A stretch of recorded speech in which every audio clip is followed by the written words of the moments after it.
suis heureux maintenant de donner la parole à Clémence Legout de l'IRCOM. Clémence Legout a eu l'occasion de produire une thèse sur la mandorle. Mais aujourd'hui, elle ne parlera peut-être pas directement de la mandorle, un petit peu, voilà. Mais les anges, les saints et la gloire, les enjeux de la représentation des triades angéliques au début de la Renaissance. Voilà. J'ai soutenu ma thèse il y a 1 an, alors vous me permettrez ici, quand même, de parler un petit peu de cette mandorle qui m'a occupée pendant de nombreuses années.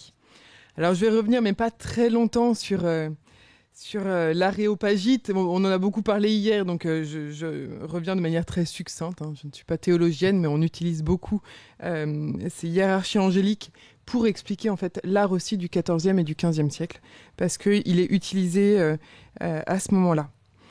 Alors, cette hiérarchie finalement qui est organisée par l'aréopagite en 3 triades, qui ont chacune leur spécificité, leur rôle. Les œuvres d'art l'ont beaucoup représentée, surtout à la fin du Moyen-Âge, à un moment en fait où la représentation de l'organisation du cosmos, de la création créée, hiérarchisée, trouve vraiment ses lettres de noblesse. Finalement, les œuvres d'art veulent aussi montrer le but, l'objectif, à quoi sert finalement cette hiérarchie angélique. Son but, si on veut le résumer en une phrase, en reprenant finalement Denis, on pourrait dire que c'est l'assimilation et l'union à Dieu. Voilà que la hiérarchie donc véhicule le mystère divin jusqu'à l'homme pour lui révéler les secrets de Dieu et attire l'homme vers Dieu dans des allers-retours perpétuels, dans des flux finalement ascendants et descendants. Voilà ce que l'art va pouvoir nous montrer. Saint Bernard explique à ce propos, il dit « Les esprits bienheureux montent pour contempler Dieu, descendent pour compatir à ta faiblesse et te garder dans toutes tes voies. Mais quand ils descendent, ils ne sont pas privés de la vision de la gloire. Ils voient toujours la face du Père. » Donc parmi tous les mystères divins, il y en a un qui nous intéresse particulièrement. Il s'agit de la gloire divine et de sa manifestation lumineuse. Les anges sont en fait les transmetteurs de la lumière de la gloire divine. Ce lien entre puissance angélique et puissance lumineuse a été expliqué par l'aréopagite et il dit, selon lui, la création est vraiment conçue comme un rayonnement de la puissance divine et plus on s'éloigne finalement du principe créateur, plus l'intensité lumineuse diminue. Jean Scott Erigen au IXe siècle explique que chaque degré en fait, d'ange reçoit la lumière de la gloire et la transmet au degré suivant. Donc le rôle des anges est d'être ce pur reflet de la lumière de Dieu pour l'amener jusqu'à l'homme. Ils sont ce canal, ce flux de la lumière glorieuse. Alors il existe dans l'art un motif de prédilection pour traduire la gloire divine, et il s'agit de la mandorle, cette fameuse mandorle. En fait, la mandorle, en 2 mots, je ne vais pas aller trop loin, c'est une forme géométrique qui est ovale, qui entoure souvent le Christ ou se place derrière lui, telle une surface entre le personnage saint et le fond de l'œuvre. Elle est très souvent utilisée dans l'art byzantin, je vous en montre quelques exemples ici, dans les représentations de l'Ascension, de l'Anastasis, du jugement dernier, donc dans des représentations post-mortem de la vie du Christ, ou après la résurrection, sauf pour un événement, il s'agit de la transfiguration, parce qu'ici, la gloire divine, le Christ apparaît avec sa gloire alors qu'il est encore sur terre. Donc c'est le seul événement, finalement, de la vie terrestre du Christ que les artistes représentent avec une mandorle. Les mandorles sont souvent composées de strates, de ciel étoilé, de rayons lumineux, finalement d'un condensé symbolique apte à matérialiser la gloire divine.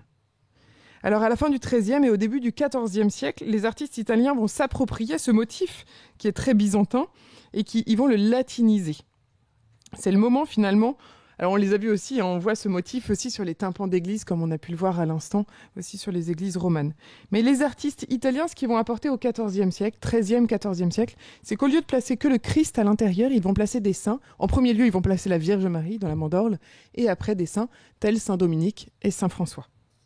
Et puis, un autre changement finalement dans cette utilisation de la mandorle par les Italiens, ça va être la manière de placer les anges. Comment les anges se placent autour de la mandorle. Au début, les anges étaient vraiment placés autour ou en dessous de la mandorle. Ils étaient comme les ascenseurs finalement, ceux qui sont le moteur de l'ascension du Christ. Et au 13e, 14e, il y a un changement qui va apparaître. C'est que je vous ai dit, la Vierge Marie est représentée à l'intérieur de la mandorle. Donc la Vierge Marie lors des Assomptions. Et au moment où cette Vierge entre dans la mandorle, les anges portent la mandorle pour la Vierge, mais ils arrêtent de porter la mandorle pour le Christ.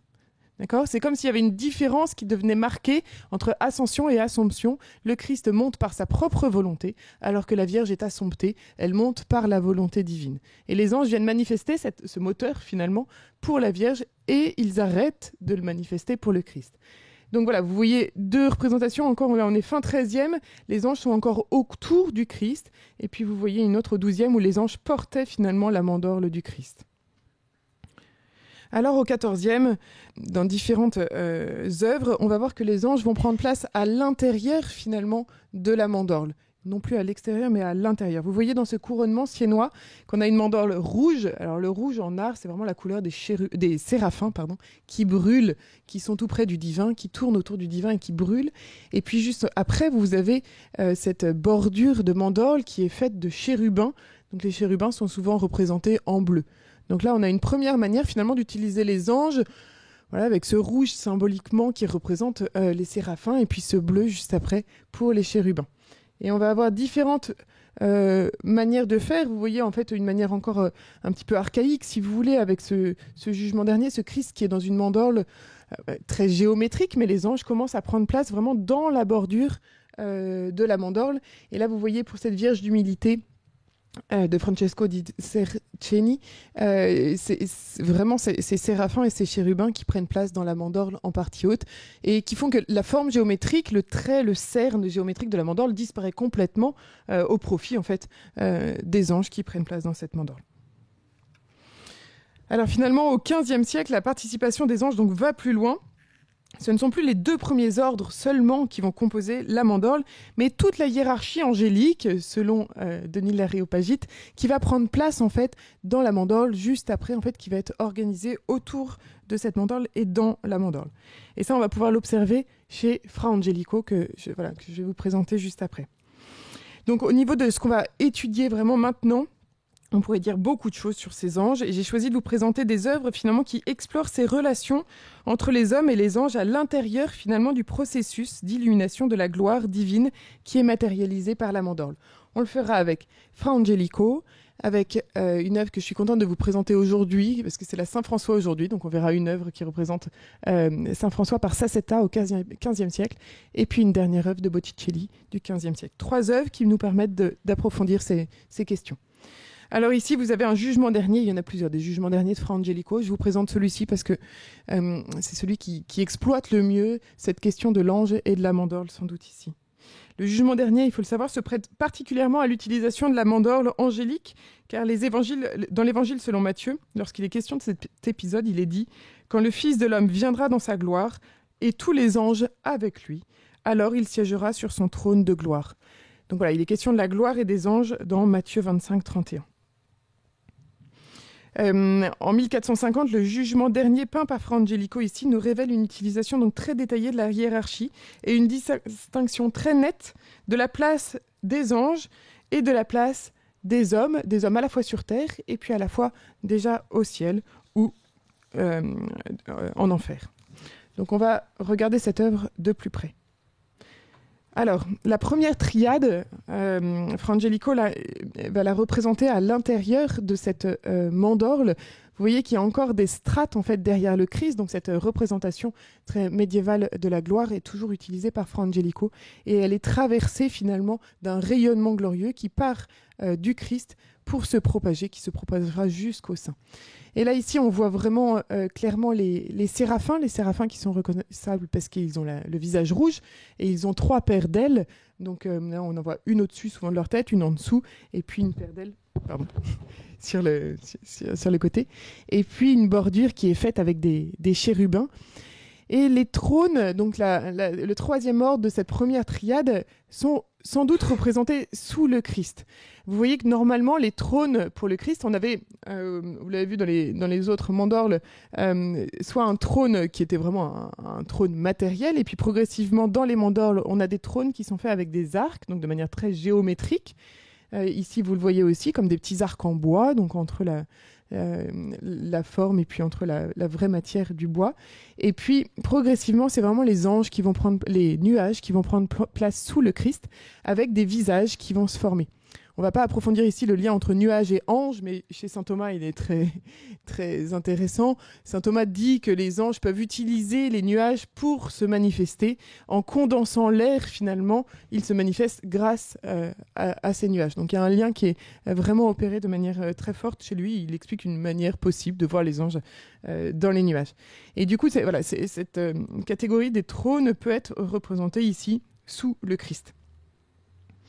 Pseudo-Denis dit de cette catégorie d'anges, donc les trônes qu'ils siègent de façon stable et bien équilibrée dans la totalité de leur puissance, autour de celui qui est vraiment le Très-Haut, qu'ils reçoivent l'illumination théarchique en toute impassibilité et sur un mode tout immatériel, et qu'ils portent Dieu. Voilà comment peut être représentée ici cette première triade. Et puis, je vais vous remontrer les trônes ici.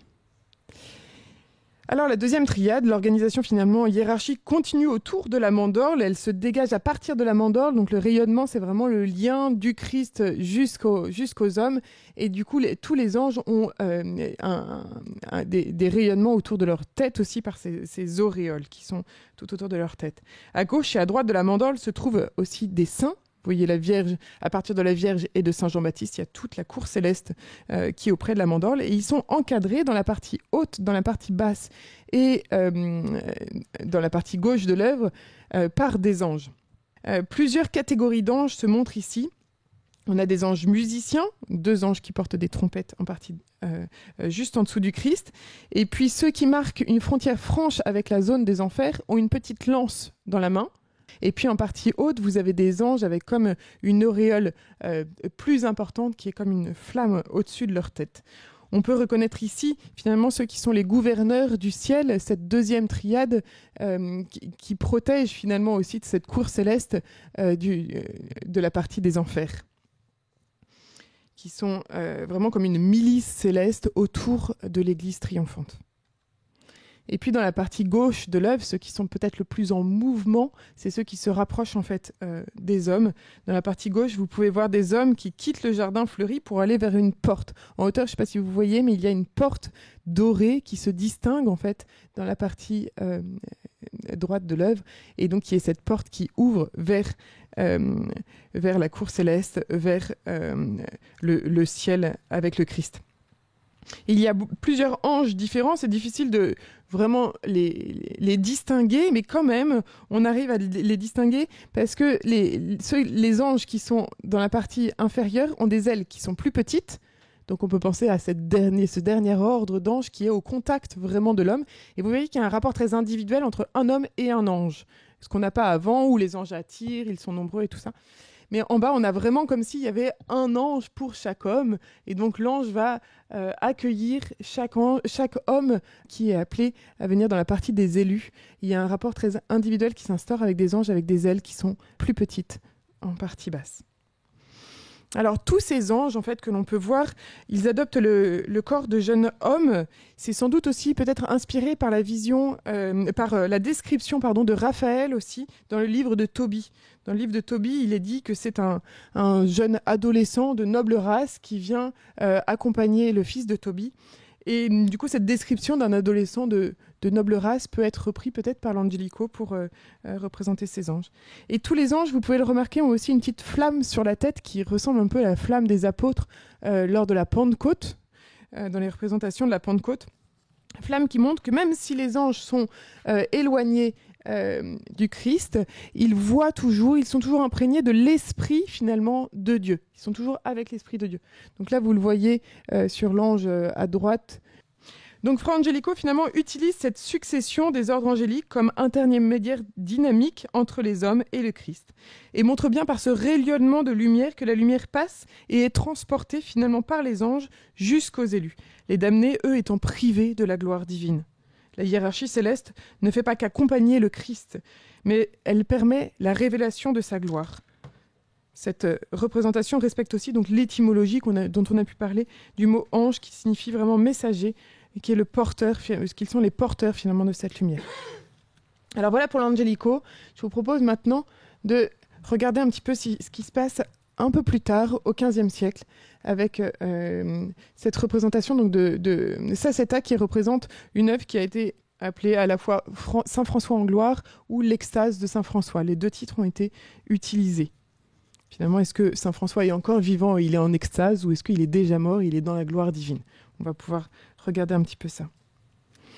Donc au XVe siècle, la composition des mandorles vient s'enrichir avec cette hiérarchie angélique, avec différentes choses.